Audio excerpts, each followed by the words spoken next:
Well, there she is, the little bike that could.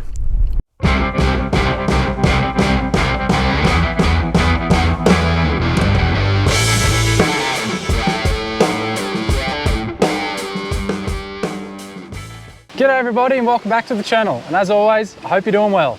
Now I've come here today with the aim of telling all you guys why I think the DRZ400E is the best beginner adventure bike on the market at the moment. Now I can already hear some of the comments from all of you out there after hearing me say that. Things like, oh Josh, it's 20-year-old technology, the bike needs an update, it's only 400 cc's, it's not big enough, or it's too tall for beginners. But stick around for the rest of the video guys and let me prove to you why I think the DRZ400E is a great beginner adventure bike. So in case you can't half tell, it is super windy out here, so I'm just going to hold the camera instead of letting it blow around in the wind. You probably won't be able to see me, but anyway, we'll kick this video off guys with the first massive factor with any purchase of a motorcycle or anything in general. It's the price point, and it's even more important in a bike like this that's going to be a beginner adventure bike. Every adventure bike out there gets dropped at some point, whether or not you're a beginner or a pro. It's going to get dropped at some point and going to get some scratches all over it. So if you're a beginner, it's probably going to happen more often than not. So you'd rather be replacing some cheap plastics on a bike like this rather than something like my Tenere, which if you don't have any crash protection on there, you drop that thing, all those plastics or panels are just going to be destroyed and be up for a very hefty bill. So something very important to think about with a bike like this. You drop the thing, pretty bulletproof and not going to cost you an arm and a leg to make it look pretty again. So I got mine in 2019 for 9 grand. Came with the Cape York extras kit, so bash plate, bark busters, different set of handlebars and some grips, radiator guards, things like that, chucked in with the price. Obviously, with what's happened over the last few years, the prices of these things has gone up, just like everything else has. So probably not gonna get one brand new for 9 grand with all those extras, but they're still on the cheap end of the scale for beginner adventure bikes anyway, so definitely worthwhile looking at. You might be able to grab yourself a deal if there's plenty of them in stock, which I have no idea if they are, but you never know. But even if you don't have the money for a brand new one guys, there's plenty of deals out there on the second-hand market for bikes like this. If you're lucky enough to find a bike that has low kilometers, which generally happens a fair bit, people buy them and do 1,000 kilometers and then get rid of the thing for some reason. I don't know why. If you're lucky enough to grab one of them, which has all the gear on it already fitted out for adventuring, you could save yourself a bucket load of money.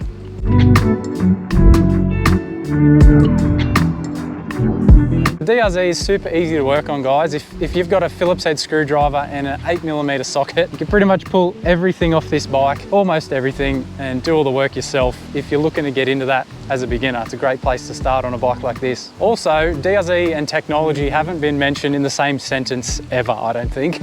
So this bike has no modern technology, none of the traction control aids, none of the rider modes, none of that fancy stuff, which in my opinion, I think is better to learn without those things. Obviously on road, it's probably safer to have them, but definitely if you're going to do lots of off-roading, learning on a bike like this without all those aids, I think is better. It's not going to hide all your mistakes and save you in those kind of ways. So I think it teaches you the better way to ride. So if you make any errors, you're too hard on the brakes, things like that, it's going to let you know that you've stuffed that up. Whereas if you went the other way and learnt on a bike with all the traction aids and things like that, and then one day for some reason you jumped on a bike like this that didn't have those things, you're probably going to come unstuck very easy. So that's just my thoughts. Maybe other people think it's better to have all those aids and safer. Definitely on road it's safer, but for off-road kind of stuff, it's much better to have a simpler bike like this with none of those things to get in the way, and you can learn the proper way.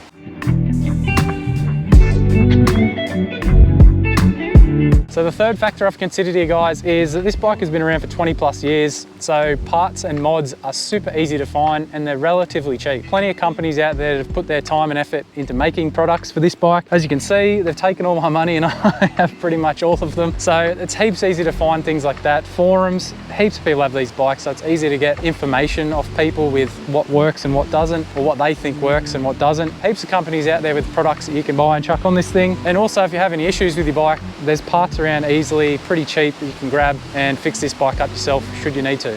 But DRZs don't break down, remember, so yeah, you won't need to buy any parts.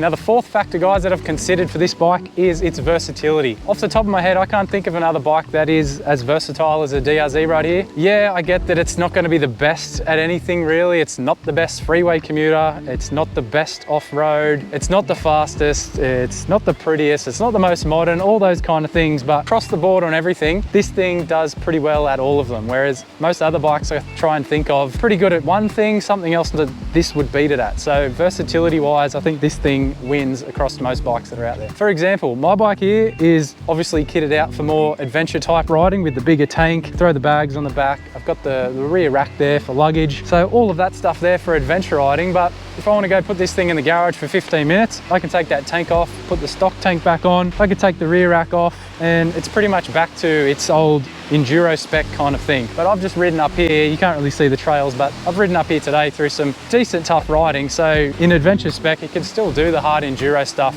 if you're willing to anyway. And then not to mention, I ride this thing to work every now and then. I commute on the freeway. It doesn't do it great, but it can definitely do it. It'll get you there and back. And also to mention, there's plenty of people out there that have turned their DRZ into a supermoto type bike with changing the tires out and the brakes and go on the full road spec. So there's heaps of different options out there. Obviously in this video, guys, I'm talking specifically about the DRZ400E, which is most common in Australia. I'm not sure how it sells around the world, but yeah, I'm not talking about the S model or the SM model. I'm talking about the 400E. So it comes as an off-road type bike, but yes, it's very versatile, easy to flick it over to do some street stuff. It does the adventure, does the enduro if you want to. So versatility, guys, massive factor with why this thing's a great one for beginners.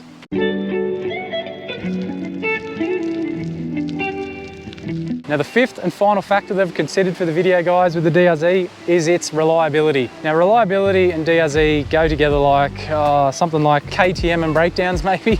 Sorry KTM fans, that was a low blow, I'm sorry about that. But reliability of the DRZ, you can't fault it. I mean, its track record speaks for itself. A bike that's been around for 20 plus years, unchanged pretty much. It wouldn't sell this good if it wasn't good, and everyone keeps buying them up. Its track record speaks for itself. I've done 17,500 kilometers on my bike, mostly adventure type riding, but all I've had to do to keep the bike up and running is change the tires, regular servicing, so oils, filters, stuff like that. Had to change the battery once, which died after my Simpson trip. Lube the chain every now and then, but other than that, I haven't had to do anything major. I haven't had any major issues, touch wood. And I put a post up on Instagram the other day just asking people, DRZs, to comment with how many kilometers their bike had done and if they'd had any major issues. Got a few replies from people saying they had around 40,000 kilometers on their bike with no issues, apart from just doing what I've done with your regular servicing and stuff like that. And I have seen in forums of other people having more kilometers than that. Heard rumors of people getting to around the 100,000 kilometer mark with no major issues as well, which is unbelievable for such a cheap bike. So reliability, that was one of the major factors for me when I bought this thing. I knew I wanted to do some solo riding out west, remote kind of stuff. So to have that peace of mind of a bike like this that's pretty damn reliable, and even if something does go wrong, it's pretty easy to fix, that was a major one for me. But that's it, guys. That's why I think the DRZ400E is the best beginner adventure bike on the market at the moment. Obviously, I'm a little bit biased. This is my first bike that I got to get into adventure riding. Almost sold it last year. Extremely grateful that I didn't, and I've still got it.